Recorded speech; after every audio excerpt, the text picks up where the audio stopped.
कैसे हो आप लोग? उम्मीद करता हूँ कि आप सभी अच्छे होंगे।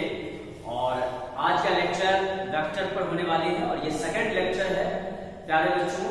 तो आज चलिए हम लोग पढ़ते हैं वेक्टर तक। हम लोग फर्स्ट लेक्चर में पढ़ चुके थे वेक्टर, और आज वेक्टर से आगे हम टेंसर की बातें करेंगे एंड देन उसके बाद टाइप्स ऑफ वेक्टर पढ़ेंगे। सो आइए स्टार्ट करते हैं।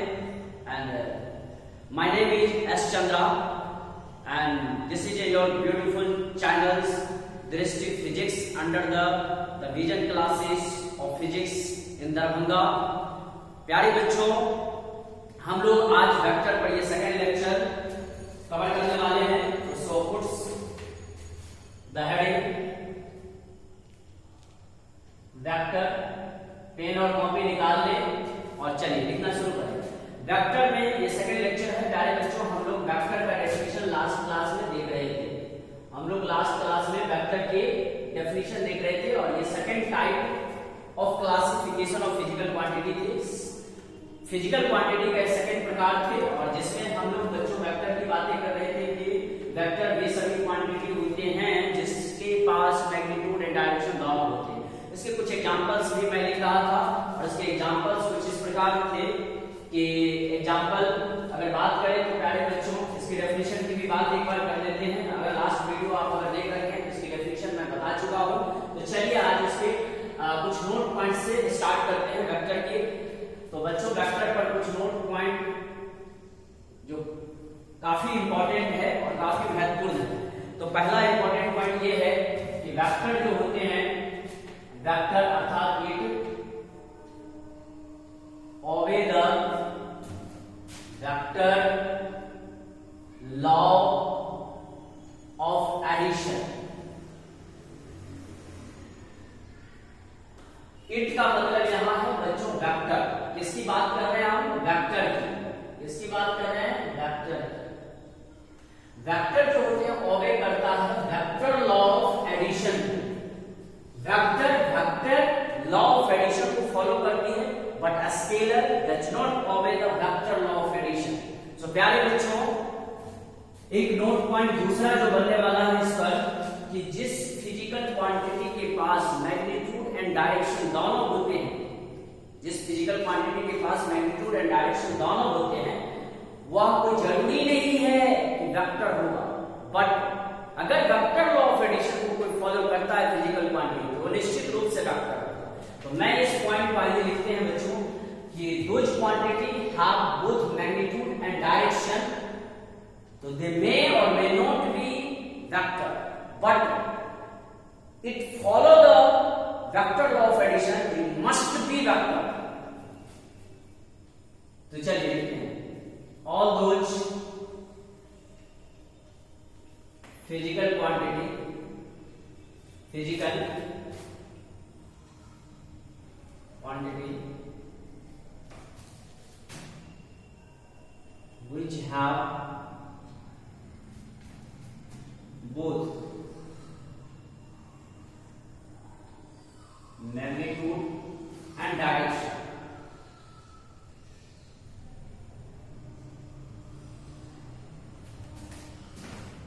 it may be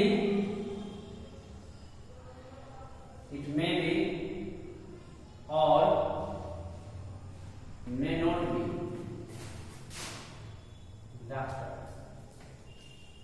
but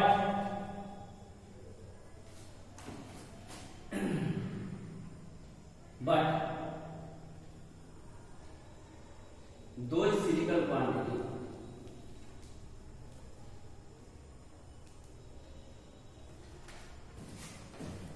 which obey the vector law of addition, so then it must be a vector। क्या समझे कि अगर वे सभी फिजिकल क्वांटिटी जिसके पास मैग्नीट्यूड एंड डायरेक्शन हो तो it may or may not be vector, but लेकिन those physical quantity which obey the vector law of addition it must be vector। Vector law of addition को follow करेगा वो vector होगा, और जो vector law of addition को follow नहीं करेगा वो वेक्टर नहीं होगा। प्यारे बच्चों, एक करंट का एग्जांपल मैं लेता हूं कि करंट इलेक्ट्रिसिटी, यहाँ एक वायर में करंट मान लिया कि बच्चों 4 एम्पीयर जा रही है और दूसरे वायर में 3 एम्पीयर करंट। इस जंक्शन से एक सिंगल वायर निकल रही है, इधर से 4 एम्पीयर इधर से 3 एम्पीयर, तो इससे इस वायर से कितना एग्जिट करेगा करंट, तो 4 + 3 सिंपली 7 एम्पीयर। अगर बच्चों इस दोनों वायर के बीच का एंगल 30 डिग्री है तो 30 डिग्री एंगल डजंट मैटर, क्या एंगल है इसके बीच कोई मैटर नहीं करता है, सिंपली यहाँ अलजेब्रिक एडिशन हो जाएगा, अर्थात 3 एम्पीयर + 4 एम्पीयर मिलकर के 7 एम्पीयर का करंट बाहर निकलेगी। यहाँ अलजेब्रिक लॉ को फॉलो हो रहा है, नॉट अ वेक्टर लॉ को फॉलो हो रहा है। अगर बच्चों प्यारे बच्चों इस दोनों वायर के बीच अगर एंगल बढ़ा के 60 डिग्री कर दिया और इससे 3 एम्पीयर की करंट आ रही है, इससे 4 एम्पीयर का करंट, यहां से एक सिंगल वायर निकल रही है जिससे 7 एम्पीयर करंट ही एग्जिट करेगा, चाहे एंगल यहाँ 30 हो चाहे एंगल 60 हो।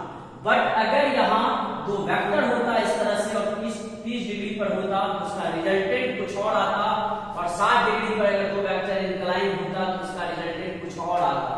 सो बच्चों, वेक्टर लॉ ऑफ एडिशन में 4 + 3 डायरेक्ट ऐसे नहीं होते हैं। अगर 30 डिग्री पर दो वेक्टर इंक्लाइन हो तो सिंपली ऐड नहीं होता है, इसके लिए हम अलग एडिशन का फॉर्मूला देखेंगे, और जो उसको फॉलो नहीं कर रहा है, मतलब 30 डिग्री या 60 डिग्री पर है इंक्लाइन, दोनों का सम सिंपली अलजेब्रिक सम होकर के 7 एम्पीयर हो रहा है exciting current. So exciting current only 7 ampere.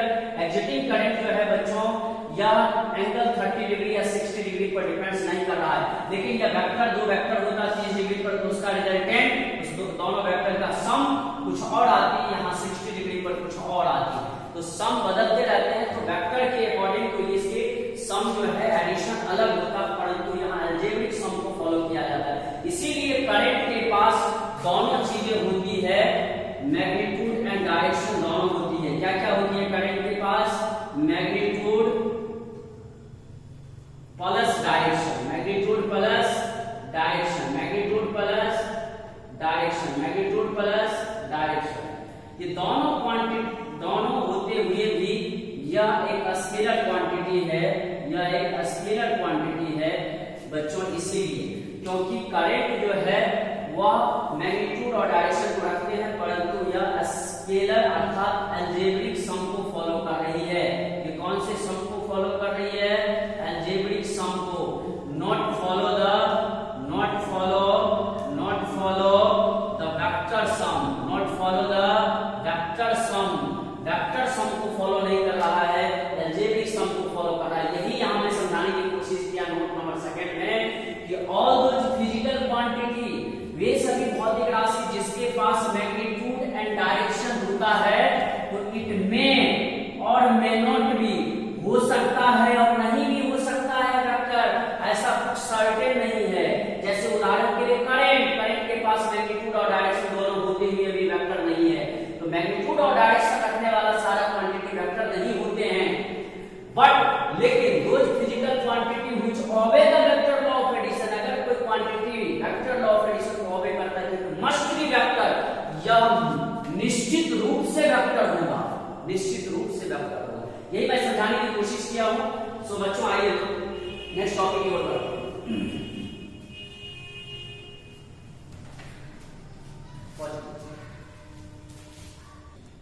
प्यारे बच्चों आइए तीसरे प्रकार की ओर आज चलते हैं। फिजिकल क्वांटिटी का तीसरा टाइप है टेंसर। क्या है? टेंसर। What is tensor?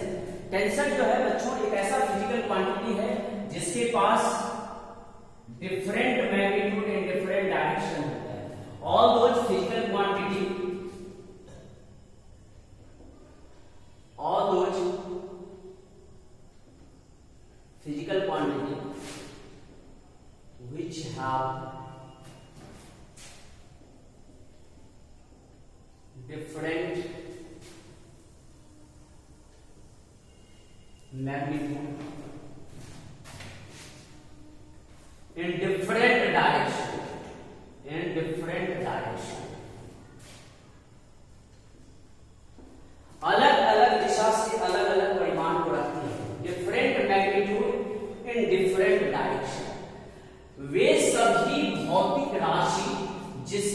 पास अलग अलग परिमाण हो, डिफरेंट मैग्नीट्यूड का मतलब अलग अलग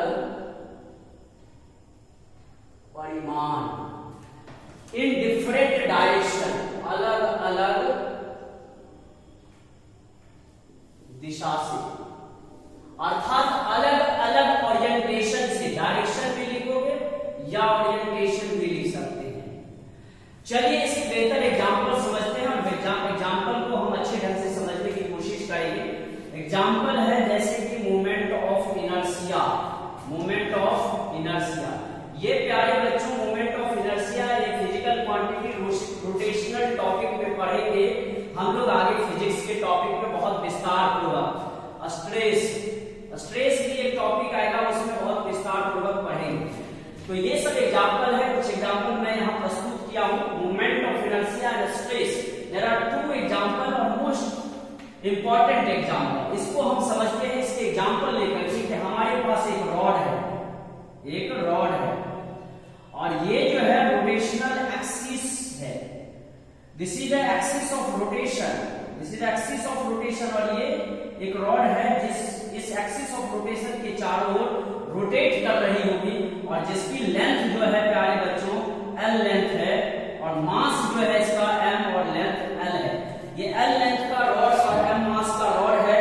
कुछ इस प्रकार इसको फील करोगे कैसे, तो फील करने के लिए मैं एक एग्जांपल यहाँ दे रहा हूँ कि इसको समझने के लिए बेटर ढंग से। प्यारे बच्चों यहाँ देखो ध्यान से कि एक्सिस ऑफ रोटेशन और जो रॉड घूम रही है उसके बीच का इस एक्सपेरिमेंट को, इस एग्जांपल को कैसे समझेंगे। मोमेंट ऑफ इनर्शिया निकालने जा रहे हैं इस रॉड का, हॉरिजॉन्टल रॉड का। ये रॉड है हॉरिजॉन्टल और ये जो वर्टिकल रॉड है this is the axis of rotation, मतलब इस रॉड के चारों ओर ये रॉड रोटेट करेगी। रोटेट ऐसे करेगी बच्चों, रोटेट ऐसे करेगी, अगर वैसे खुद ब खुद ये अगर घूमे तो हम घुमा कर दिखाएं तो मैं ऐसे, ये रॉड जो है घूम रही थी इसके चारों ओर, ये एक्सिस ऑफ रोटेशन थी, L लेंथ की, M मास की रॉड, अगर इस रॉड के चारों ओर एक्सिस ऑफ रोटेशन के चारों ओर ऐसे रोटेट कर रही है तो इस रॉड की मोमेंट ऑफ इनर्शिया होगी। मोमेंट ऑफ इनर्शिया को जनरली I से लिखते हैं और ml²/12 होगी इसकी डेरिवेशन। ध्यान देना इसकी डेरिवेशन हम रोटेशनल टॉपिक में पढ़ेंगे, ऐसे कितना ml²/12 क्यों आती है इसकी डेरिवेशन जानेंगे। परंतु अभी याद रखो कि ml²/12 होती है जब रॉड के अंतिम छोर से एक्सिस ऑफ रोटेशन पास कर रही है। जब इसी रॉड को प्यारे बच्चों के axis of rotation mid point से अगर पास कर जाए, मिड पॉइंट से मतलब मध्य भाग से, रॉड ऐसे है और एक्सिस ऑफ रोटेशन इसके मध्य भाग से ऐसे घूमे और उसके चारों ओर अगर ऐसे एक्सिस ऑफ रोटेशन है और उसके चारों मध्य भाग से जैसे घूमे, ये मार्कर ऐसे घूमे इसके चारों ओर, मतलब ऐसे समझ लो सीसॉ देखे हो बच्चों, ऐसे यहां से पास करेगा एक्सिस ऑफ रोटेशन और उसके चारों ओर रॉड घूमती रहेगी। तो ये L लेंथ का रॉड है, कितने लेंथ का, L लेंथ का, और मास कितना है M इस पूरे रॉड का, जो रॉड रोटेट करेगी। और प्यारे बच्चों मैं बता दूं इस एक्सिस के अबाउट मोमेंट ऑफ इनर्शिया होती है ml²/3। तो प्यारे बच्चों देखो ओरिएंटेशन बदला, डायरेक्शन बदला, मतलब एक्सिस ऑफ रोटेशन चेंज हुआ। यहां अंतिम छोर से पास कर रही है रॉड की एक्सिस ऑफ रोटेशन, यहां पास कर रही है मध्य भाग से। तो देखो मोमेंट ऑफ इनर्शिया का मैग्नीट्यूड ml²/12 और वहां ml²/3, मतलब मोमेंट ऑफ इनर्शिया का मैग्नीट्यूड अलग अलग आ रही है, अलग अलग ओरिएंटेशन से, दिशा से। इसीलिए मोमेंट ऑफ इनर्शिया एक टेंसर क्वांटिटी होता है, ऐसी क्वांटिटी जिसकी मैग्नीट्यूड अलग अलग ओरिएंटेशन से, अलग अलग एक्सिस से अलग अलग आती हो, ऐसी क्वांटिटी को बोलते हैं टेंसर क्वांटिटी।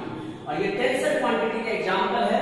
स्ट्रेस में भी प्यारे बच्चों ऐसे ही होता है। स्ट्रेस कई टाइप्स के होते हैं। स्ट्रेस अलग अलग डायरेक्शन से जब किसी वस्तु को फोर्स लगाएंगे तो अलग अलग स्ट्रेस डिफाइन होता है। और इस प्रकार स्ट्रेस में भी कहानी होती है कि अलग अलग ओरिएंटेशन से अलग अलग स्ट्रेस आती है। स्ट्रेस बराबर होता है वैसे internal resistance force upon area. बच्चों ये इंटरनल रीस्टोरिंग फोर्स, जब किसी वस्तु को फोर्स लगाते हैं, मान लो जैसे रबर को खींचा आपने, तो रबर क्या करता है, अपनी ओरिजिनल पोजीशन में आने की कोशिश करता है, तो उसमें रीस्टोरिंग फोर्स होता है एक्सटर्नल फोर्स के अगेंस्ट में। और ये रीस्टोरिंग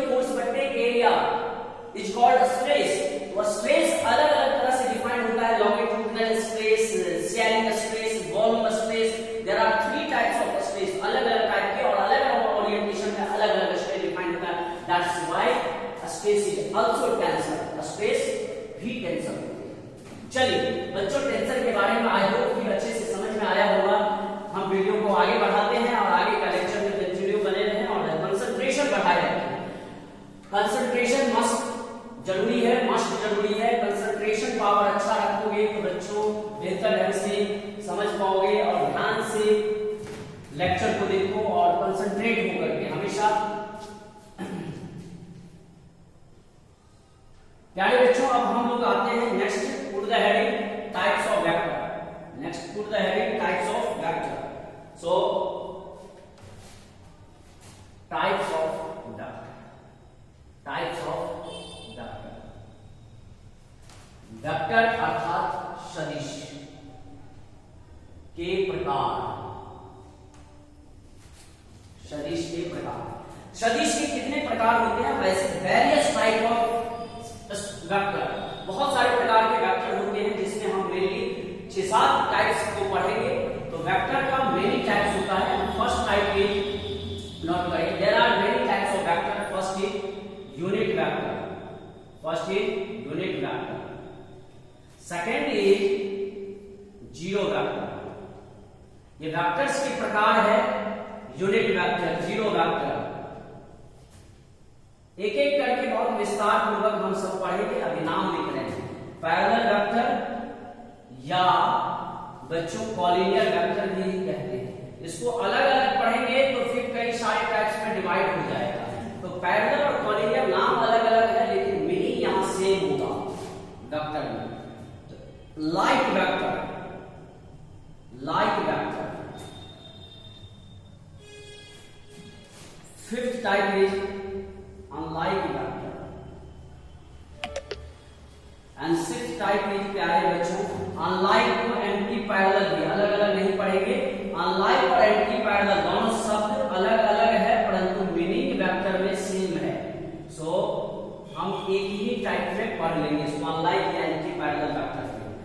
बच्चों इसके बाद कोप्लानर वेक्टर, मतलब एक ही समतल में आने वाले वेक्टर्स को कोप्लानर वेक्टर। डिटेल में पढ़ेंगे इसके बारे में, जानकारियां हम लोग अच्छे से लेंगे। को इनिशियल वेक्टर, एक ही बिंदु से स्टार्ट होने वाला वेक्टर को को इनिशियल वेक्टर कहते हैं।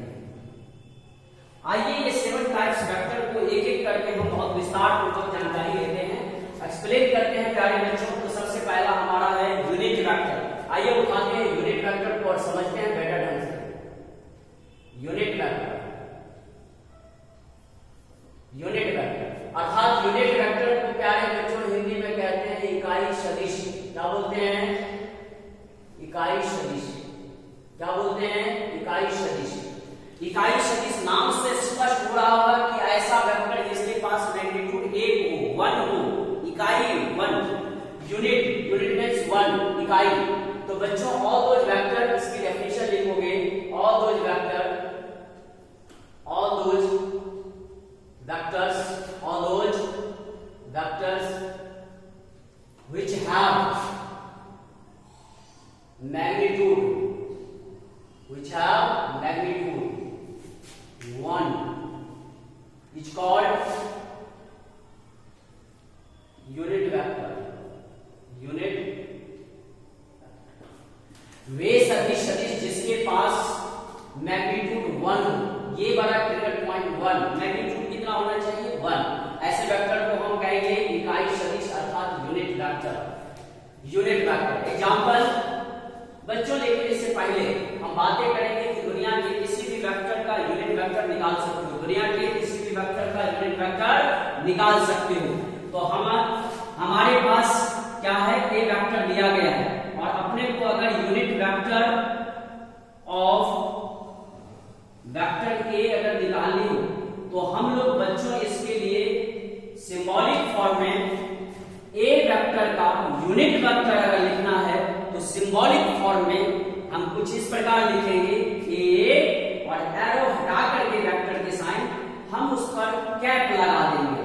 ये कैप जो है इंडिकेट करता है यूनिट वेक्टर का। किसी भी वेक्टर का यूनिट वेक्टर लिखते हैं तो उसके ऊपर का एरो हटा के कैप लगा दें। तो ए वेक्टर का यूनिट वेक्टर लिखना है तो ए के ऊपर का एरो हटा करके कैप लगा दें। This indicate the unit vector of the A vector. और इसका जो फार्मूला होता है ए कैप बराबर